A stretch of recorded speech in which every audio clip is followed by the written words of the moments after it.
Assalamualaikum warahmatullahi ta'ala wabarakatuh. Selamat datang ke kelas Ustaz Azlin.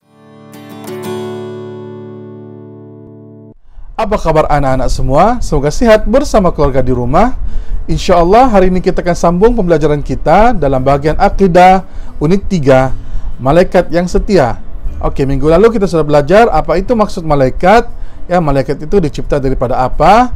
Lepas itu kita sudah belajar beberapa ciri-ciri malaikat. Dan kemudian kita sudah belajar, kita sudah baca dia punya dalil nakli daripada Al-Quran.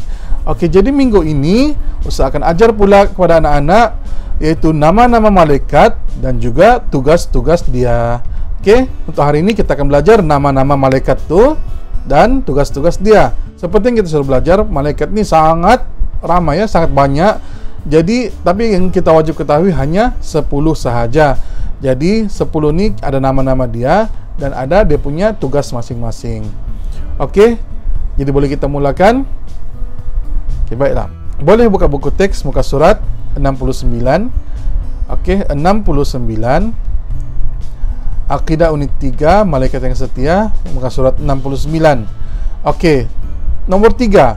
Baca dan hayati. Okey, di sini ada penerangan nama-nama malaikat dan juga tugas-tugas malaikat. Okey, nama-nama malaikat yang wajib diketahui. Okey, ada 1, 2, 3, 4, 5, 6, 7, 8, 9 dan 10. Kita masuk malaikat yang pertama. Okey, yang pertama ialah Jibril. Jibril ataupun kita biasa dengar orang sebut Jibril. Okey, itu yang pertama. Yang kedua, Mikail. Okey, nama malaikat yang kedua Mikail. Okey, kita harus beritahu nama dulu ya. Sebab kita 10 dulu namanya dan kemudian baru saya akan beritahu dia punya tugas-tugas. Okey, yang ketiga, Israfil. Israfil.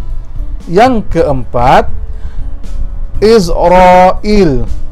Israel. Okey, yang kelima, Raqib.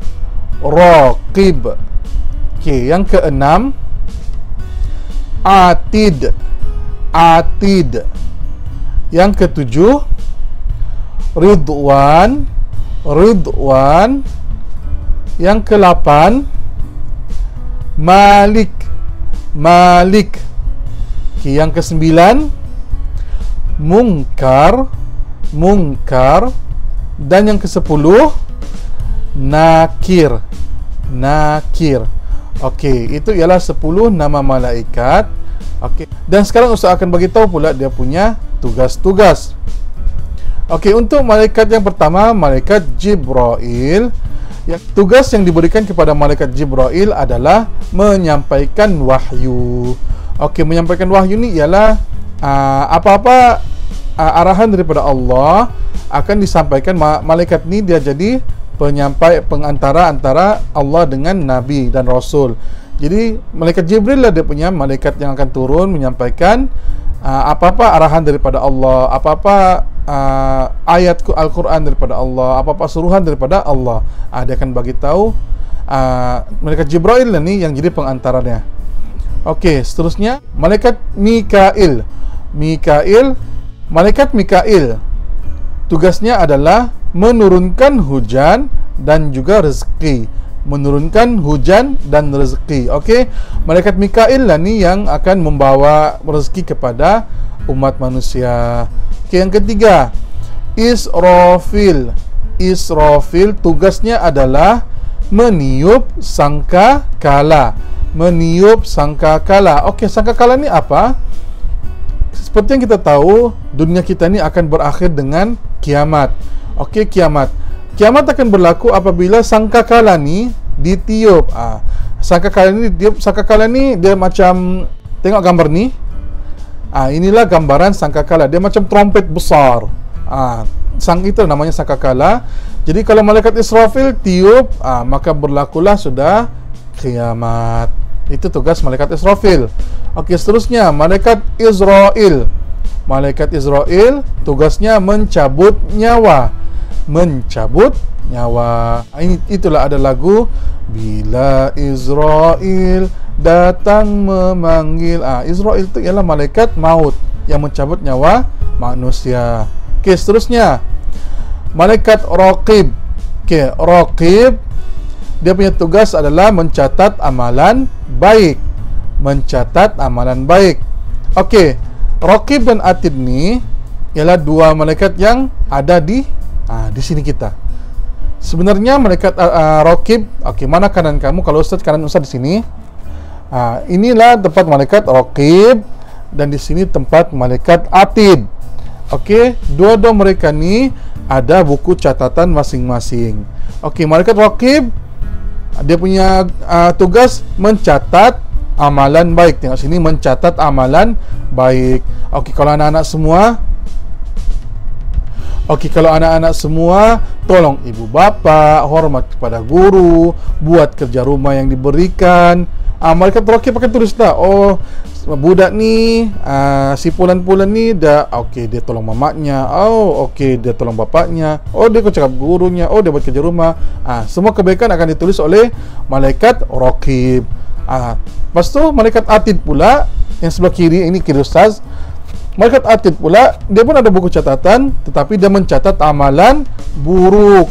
Jadi kalau kita menipu, ya, kita pukul kawan kita, kita tidak mau buat kerja rumah yang Ustaz bagi, malaikat atid akan tulis, oh si pulan ni dia pergi menipu, lepas tu dia pukul kawannya, lepas tu dia nak buat kerja rumah.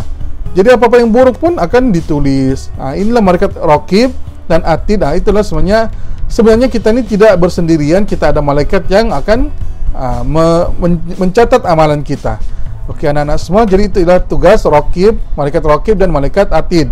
Malaikat raqib dia mencatat amalan baik, malaikat atid dia mencatat amalan yang buruk. Okey, seterusnya malaikat ridwan. Malaikat ridwan tugasnya menjaga syurga. Malaikat ridwan dan ni yang menjaga di pintu syurga. Seterusnya malaikat malik yang menjaga neraka. Okey, yang menjaga neraka adalah malaikat malik. Okey, dicakap malaikat ridwan ni mukanya sangat bersih, berseri-seri, ceria. Orang datang, silakan masuk, gitu. Tetapi malaikat malik yang menjaga neraka, mukanya marah. Kalau kita tengok pun kita tidak akan berani mau tengok, sebab dia menjaga neraka. Ya, neraka itu tempat yang diazab orang semua kan. Jadi muka dia memang sangat bengis, orang pun tidak akan berani tengok. Begitulah perumpamaannya. Malaikat ridwan yang menjaga syurga mukanya ceria, tapi malaikat malik yang menjaga neraka mukanya dia marah gitu. Okey, dua malaikat yang terakhir, munkar dan nakir. Ini pun tugas dia sama, adalah menyoal orang mati di alam kubur. Inilah dua malaikat. Kalau sudah orang tu meninggal, dia sudah dikuburkan di dalam kubur, nanti datang dua malaikat. Inilah malaikatnya, munkar dan nakir. Kenapa ditanya?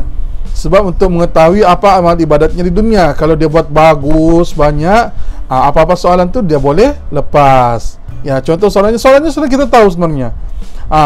Ma rabbuka, siapa Tuhanmu? Kalau orang amalnya bagus, dia boleh jawab, Tuhanku Allah. Tetapi kalau orang yang tidak bagus, kena pukul, kena sebat, lama dia punya sakit tu. Itulah tugas malaikat munkar dan nakir, iaitu menyoal orang mati di alam kubur. Okey, itulah tadi 10 nama malaikat yang wajib kita ketahui dan juga tugas-tugas mereka. Jadi sekarang mungkin anak-anak susah fahamkan kalau macam ni. Jadi usahakan letak sini satu lagu, memang lagu yang ceria ya, yang memang untuk anak-anak. Nanti akan Ustaz letak satu lagu di video ini. Okey, nanti kita akan nyanyi sama-sama ya. Okey, itu sahaja pembelajaran kita pada minggu ini untuk bahagian akidah unit 3, malaikat yang setia. InsyaAllah minggu depan kita akan sambung juga tajuk ini, tajuk yang sama. Okey, untuk bahagian kepentingan beriman kepada malaikat dan juga akibat tidak beriman kepada malaikat. Okey, itu sahaja untuk kali ini. Semoga berjumpa lagi pada masa yang akan datang. Assalamualaikum warahmatullahi taala wabarakatuh.